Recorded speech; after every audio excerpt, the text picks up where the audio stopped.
Hoy les vengo a hablar sobre la Revolución Francesa. Mi nombre es Johanna Guerrero y les voy a dar una clase de Ciencias Sociales y Formación Ciudadana. Hoy vamos a hablar un poquito sobre la Revolución Francesa.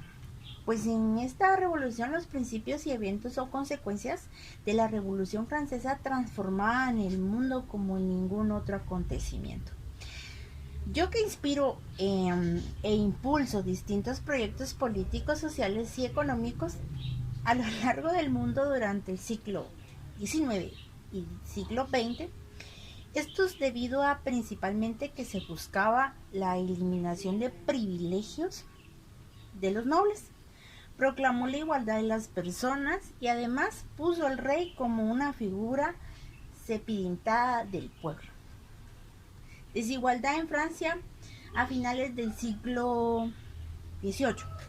En el siglo XVIII la sociedad francesa encontraba dividida entre tres grupos jerárquicos fuertemente limitados o cerrados.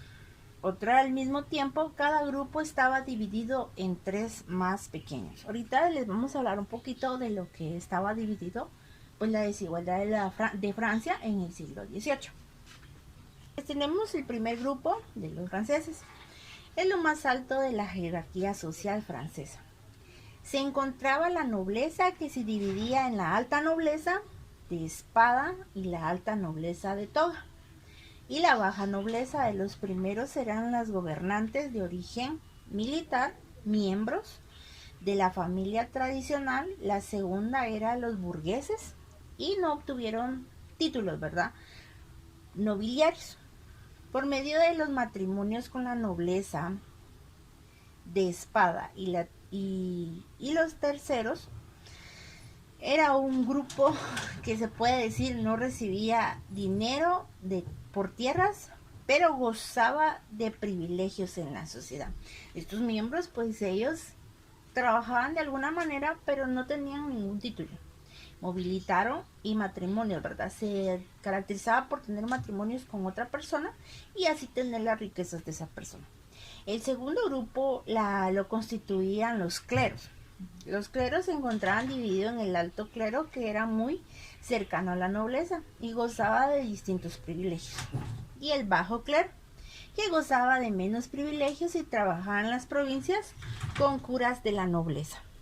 Pues la nobleza y el clero controlaban la mayoría de las tierras y el poder político, a pesar de que solo representaban el 3% de la población. El último grupo, o el tercer estado, se puede decir que se representaba el 97% de la población, pues estaba dividido entre los grupos de alta, pequeña, burguesía y las clases urbanas y con campesinos. En la alta burguesía estaban los banqueros, los comerciantes, y abajo los artesaneros y los profesionales liberales, ¿verdad? El otro sector de este grupo era el más pobre, especialmente los campesinos, ya que eran sometidos a la servidumbre y maltrato de los terratamientos, ¿verdad? Los miembros del tercer clero, estos eran de los encargados de producir bienes materiales y prestar servicios, y sus impuestos eran los que sostenían el apartado del ministro estatal. Esta situación de desigualdad social, política y económica empezó a generar descontentos en la sociedad. Hablemos un poquito de la inestabilidad económica y política de la crisis de 1789. En 1789, a estos franceses enfrentó una fuerte crisis económica por el aumento de precios de los productos básicos. Debido a las malas cosechas, sucedieron desde el 1760. Como consecuencia de este alto precio, en todos los países surgieron rebeliones contra el clero, pues seguían exigiendo el pago de diezmo, y contra la nobleza consideraron la responsabilidad de la situación. La crisis se agravó por el difícil fiscal que se originó por el costo de la guerra imperiales y de las imperiales de las 13 colonias, porque el clero y la nobleza no pagaban impuestos. Pues en general, esta crisis se caracterizó por tres elementos. Estos tres elementos tenían La nobleza temía que el avance de las ideas ilustradas pudiera afectar sus beneficios. Otro, la alta burguesía, reclamaba por su mayor político y el pueblo dejó de confiar en él. Hablemos un poquito de los estados generales que buscaban enfrentar la crisis.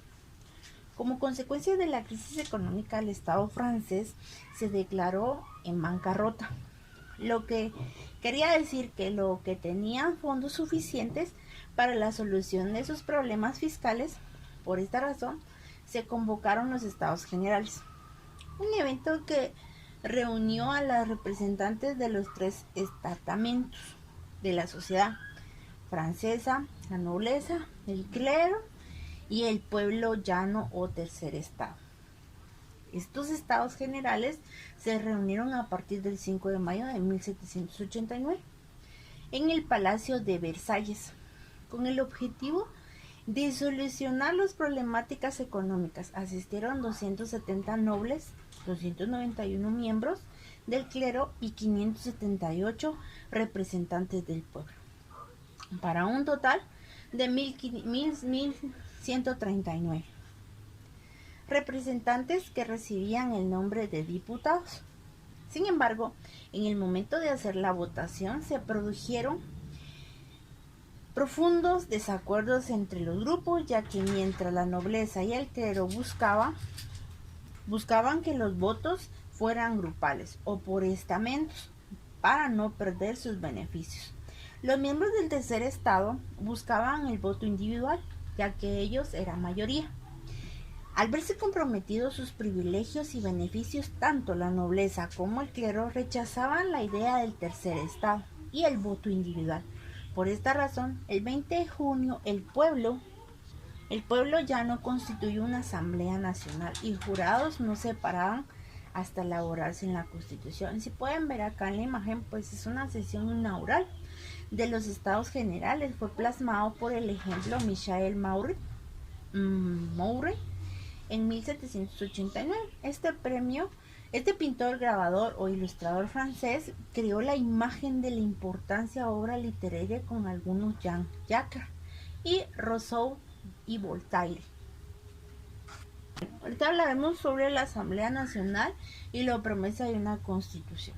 La Asamblea Nacional pasó a ser Asamblea Nacional Constituyente el 9 de julio, lo que marcó el inicio de una revolución institucional.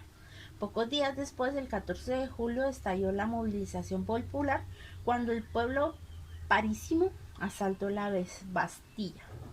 Una antigua cárcel era un símbolo, ¿verdad?, del absolutismo francés. Sus acciones fueron motivadas por el alzar del precio del pan y por los rumores de una posible reunión de tropas en la capital francesa. La formación de la Asamblea Nacional Constituyente y la toma de la Bastilla fueron el detonante de la Revolución Francesa. A partir de junio de 1789, en toda Francia llegaron revueltas y motivaron en contra de los privilegios de la nobleza y el clero. En París se reunieron militares, personas a favor de la revolución, que formaron la Guardia Nacional para defender las instituciones revolucionarias, eliminando así. Y al mismo tiempo, la Asamblea Nacional y los constituyentes hacían importantes cambios de la organización francesa. Uno de estos cambios pues se dio el 4 de agosto con la aprobación del decreto de abolición de los derechos feudales, que significó la eliminación de los diezmos y los beneficios del clero y la nobleza, ya que permitió el libre acceso a cualquier cargo. Posteriormente, el 26 de agosto, se redactó un documento titulado Declaración de los Derechos Humanos del Hombre y Ciudadano, que defendía los liberales